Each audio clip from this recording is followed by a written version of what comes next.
പ്രധാനമായിട്ടും 7 തരത്തിലുള്ള ചോദ്യങ്ങളാണ് നമുക്ക് ഈ ഫോളോ അപ്പ് ക്വസ്റ്റ്യൻസിൽ ഉണ്ടാവുക. ഒന്ന് ഒപ്പീനിയൻ ക്വസ്റ്റ്യൻ ആണ്.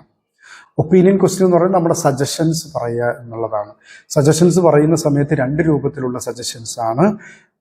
അഷ്യൂർഡ് സജഷൻ ഉണ്ട്, അതേപോലെ തന്നെ റീഅഷ്യൂർഡ് സജഷൻ ഉണ്ട്.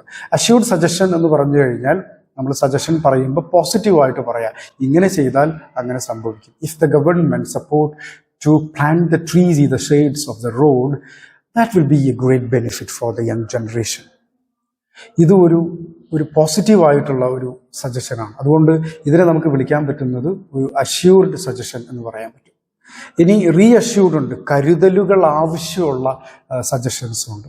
അതിനെ നെഗറ്റീവായിട്ടാണ് പ്രസന്റ് ചെയ്യുന്നതെങ്കിൽ പോലും അത് നെഗറ്റീവ് അല്ല, മറിച്ച് ഒരു കരുതലുകൾ, സീരിയസ്നെസ് കൂടുതലാണ് ഇതിനകത്ത് എന്ന് പറയിപ്പിക്കാൻ വേണ്ടിയിട്ടാണ് ഈ റീഅഷ്യൂർഡ് എന്ന് പറയുന്നത്.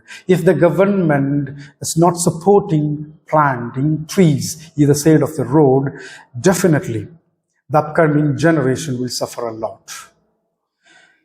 വരും തലമുറകൾക്ക് വലിയ തോതിൽ ബാധിപ്പുണ്ടാക്കും ഇനി ഈ ഗവൺമെന്റ് നമുക്ക് വേണ്ട വിധത്തിലുള്ള റോഡിൻ്റെ അരികിൽ മരം നടാനുള്ള വേണ്ട വിധത്തിലുള്ള സഹായ സഹകരണങ്ങൾ ചെയ്തിട്ടില്ല എങ്കിൽ. അപ്പോൾ ഒരു കാര്യം ചെയ്തിട്ടില്ലെങ്കിൽ അത് വലിയ വിപത്തുണ്ടാക്കും, ചെയ്താൽ അത് വലിയ സ്വാന്തനമായിരിക്കും. അപ്പോൾ ചെയ്താൽ വലിയ സ്വാതന്ത്ര്യമായിരിക്കും എന്ന് പറയുന്നത് അഷ്യൂർഡ് ആയിട്ടുള്ള സജഷനാണ്. ചെയ്തില്ലെങ്കിൽ അതൊരു വലിയ പ്രശ്നമായിരിക്കും എന്ന് പറയുന്നത് അത് ഒരു റീഅഷ്യൂർഡ്, അത് കരുതലുകൾ ആവശ്യമുള്ള സജഷൻ കൂടെയാണ്.